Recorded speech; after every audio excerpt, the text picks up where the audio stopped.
नमस्कार दोस्तों। भारतीय संविधान में आज हम देखते हैं कि नागरिकता आप कैसे ग्रहण कर सकते हैं और सरकार या संसद आपकी नागरिकता को कैसे छीन सकती है। कल हमने नागरिकता के बारे में पढ़ लिया था अनुच्छेद 5 से 11 तक। अब जो दो आर्टिकल्स रह जाते हैं, एक अनुच्छेद 11 है, तो सबसे पहले तो देखते हैं कि भाई अनुच्छेद 11 बोलता क्या है। अनुच्छेद 11 कहता है कि संसद को नागरिकता के संबंध में विधि बनाने की शक्ति है। मतलब संसद ही यह विधि नियम बनाएगी कि नागरिकता आप कैसे प्राप्त करेंगे और आपकी नागरिकता किस प्रकार से छीन ली जाएगी। तो नागरिकता क्वेश्चन आता है कि नागरिकता आप कितने प्रकार से प्राप्त कर सकते हैं। तो नागरिकता दोस्तों प्राप्त करने के केवल 5 नियम हैं। नागरिकता आप कितने प्रकार से, 5 प्रकार से इसको ग्रहण कर सकते हैं। नंबर 1 तो है जन्म से। अब जन्म से अब यहाँ पे एक चीज लागू हो जाती है कि 26 जनवरी 1950। क्यों? क्योंकि 26 जनवरी 1950 को हमारा संविधान जो हो गया था वो पूर्ण तरीके से लागू हो गया था। 26 नवंबर 1949, 26 नवंबर को विधि दिवस के रूप में हम मनाते हैं। तो 26 जो दोस्तों नवंबर था 1949 में, तो इसमें कुल 16 आर्टिकल्स ही लागू हुए थे यहाँ पे, इसलिए उसको विधि दिवस के रूप में मनाया जाता है। लेकिन 26 जनवरी 1950 को अपना पूर्णतः संविधान लागू हो गया था। तो यहाँ पे शर्त लगा दी कि भाई जिसका जन्म 26 जनवरी 1950 या इससे पूर्व भारत में हुआ हो, अब वो कहीं भी रह रहा हो, तो वह भारत का नागरिक होगा, वह भारत का नागरिक बन सकता है। जैसे कोई घर के आपका आदमी हो, बाहर चला जाए कहीं भी कितने वर्ष रहे, तो उसको बोलेंगे भाई ये हमारे कुआं पूर्वज हैं। ठीक है, तो ये चीज़ है। तो नंबर 1 तो वो जन्म से कर सकता है। नंबर 2 है वंश परंपरा से। मतलब कि जैसे कि आपके पूर्वज कभी भारत में रहे हैं तो वो भी जो बच्चे हैं वो नागरिक हो सकते हैं। लेकिन यहाँ पे पाकिस्तान, बांग्लादेश और अफगानिस्तान यहाँ के जो नागरिक होंगे, भले ही यहाँ के वंश परंपरा से पूर्वज उनके रहे हों, लेकिन वो मुस्लिम यहाँ के नागरिक नहीं हो सकते हैं। ऐसा नियम भी बनाया इन्होंने 2019 में कि ये जो संशोधन अधिनियम आया है, तो ये नियम भी बना कि यहाँ के मुस्लिम जो लोग हैं यहाँ के नागरिक नहीं हो सकते हैं। अब तीसरी चीज होती है दोस्तों पंजीकरण से। अब पंजीकरण से जैसे कि आपको समय तक रहे, आपने ऑनलाइन आवेदन कर दिया तो आपको यहाँ की नागरिकता मिल सकती है। चौथा है देशीकरण से। मतलब कि आप वहाँ की नागरिकता त्याग के भारत में आ गए हैं तो आपको नागरिक स्वीकार कर लिया जाएगा। हाँ, यहाँ पे नियम होता है कि आपको 5 वर्ष तक रहना पड़ेगा लगातार, इसके बाद आप आवेदन कर सकते हैं तो आपको नागरिकता मिल सकती है।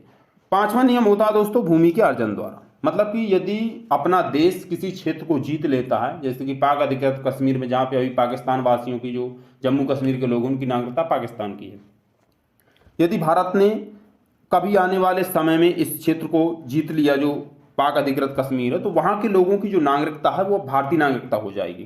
तो ये कहलाता है भूमि के अर्जन द्वारा। मतलब कि अर्जित की हुई भूमि में जितने भी लोग होंगे वो हमारे भारतीय हो जाएंगे।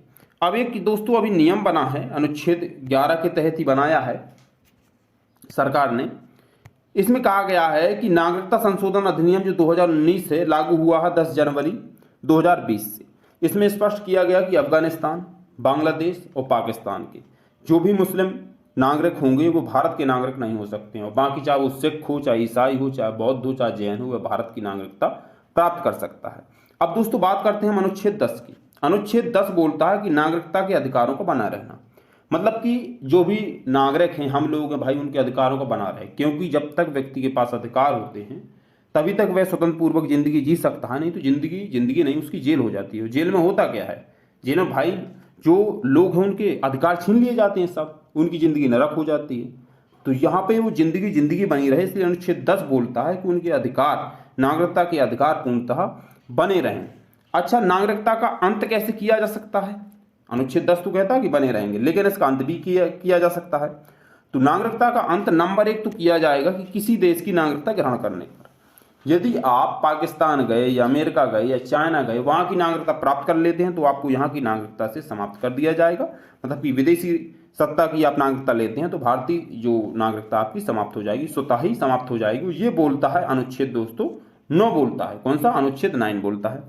अब दोस्तों है कि नागरिकता का परित्याग करने पर, यदि आपने नागरिकता को त्याग दिया तो भी आपको नागरिकता से वंचित कर दिया जाएगा। मतलब कि आपने स्वयं उसको त्याग दिया।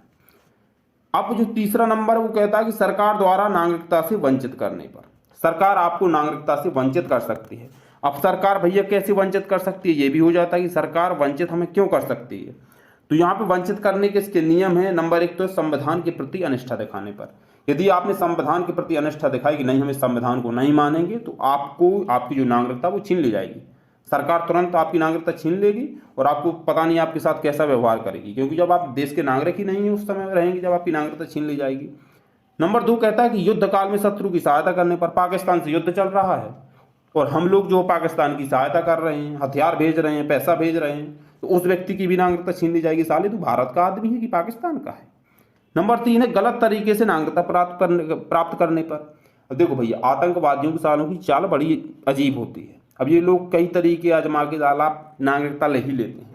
तब सरकार ने कह दी कि देखो भाई, गलत तरीके से यदि किसी ने नागरिकता ली ना तो हम उसकी ऐसी तैसी कर देंगे, छीन लेंगे उनकी नागरिकता। तो गलत तरीके से नागरिकता प्राप्त करने पर आपकी नागरिकता समाप्त हो जाएगी। नंबर 4 है 5 वर्ष के भीतर 2 वर्ष तक विदेश में सजा पाने पर। अब आपने कहीं पे कुछ गलत काम कर दिया, भारत में आके रहने लगे, अब भारत में आप 5 वर्ष नहीं रह पाए, आपकी चोरी पकड़ी गई, वहां पे जाके अब 2 वर्ष के लिए जेल में भेज दिया।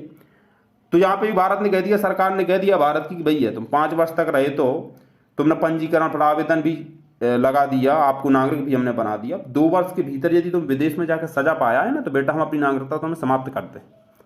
तो ये नियम है कि 5 वर्ष के भीतर आप नागरिक रहे देश के, लेकिन 2 वर्ष के लिए आप विदेश की सजा पा के आ गए तो भी आपकी नागरिकता समाप्त कर दी जाएगी। अब यहाँ पे 5वीं बात कहते हैं सरकार कि भारतीय स्त्री द्वारा विदेशी पुरुष से विवाह करने पर। देखो भैया, यहाँ पे जो समाज है ना वो पितृत्मक समाज है। मतलब कि जब स्त्री का विवाह होता है, कोई लड़की की शादी होती है, तो लड़का लड़की घर नहीं आता, लड़की लड़के के घर जाती है। अब जाति प्रथा से भी भैया अपने यहाँ ले लें तो जैसे कि राजपूत लड़की है, चमार से शादी कर रही है, तो वो चमार ही मतलब कि वर्मा ही बोली जाएगी, ठीक है। या किसी और जाति से मतलब ठाकुर से शादी करती है तो वो ठाकुर ही बोली जाएगी। इसलिए यहाँ सरकार कहती है कि यदि भारतीय स्त्री विदेशी पुरुष से विवाह करती है तो उसकी नागरिकता भारत की समाप्त हो जाएगी। जो विदेश में मतलब पाकिस्तान से शादी की है तो उसकी पाकिस्तान की नागरिकता चालू होगी। यहाँ पे दोस्तों एक यहाँ पे नागरिकता के अंत में एक खास बात कही जाती है। वो बात है, थोड़ा सा ये हट गया है ना, चलो अब सही है।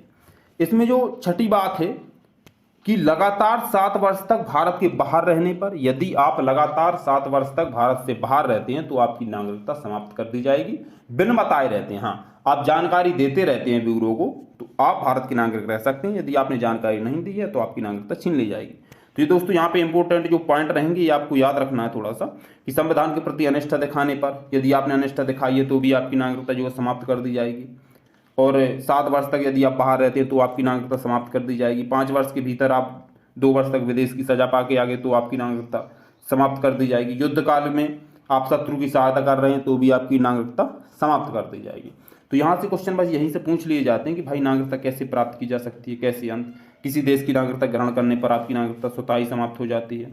तो ये दोस्तों आज जो हमने देखा वो था नागरिकता आप किस प्रकार से ग्रहण कर सकते हैं, किस प्रकार से आपकी नागरिकता छीनी जा सकती है। आई होप ये वीडियो आपको पसंद आया होगा। यदि आपको वीडियो पसंद आता है तो आप लाइक करिए, शेयर करिए और कमेंट जरूर करिए। और जिन लोगों ने भी अभी तक हमारे चैनल को सब्सक्राइब नहीं किया तो कृपया वो चैनल को सब्सक्राइब करें ताकि आने वाली वीडियो की नोटिफिकेशन सबसे पहले आपके पास पहुंच सके। अब दोस्तों जो नेक्स्ट अपना वीडियो बचता है सिटीजनशिप से, वो बचता है कि NRI और PI और OCI ये लोग कौन होते हैं जो विदेशों में रहते हैं। तो इनके बारे में जो अपना नेक्स्ट वीडियो आने वाला है वही रहेगा। तो चलते हैं हम, पढ़ते रहिए हमारे साथ। जय हिंद, जय भारत, वंदे मातरम।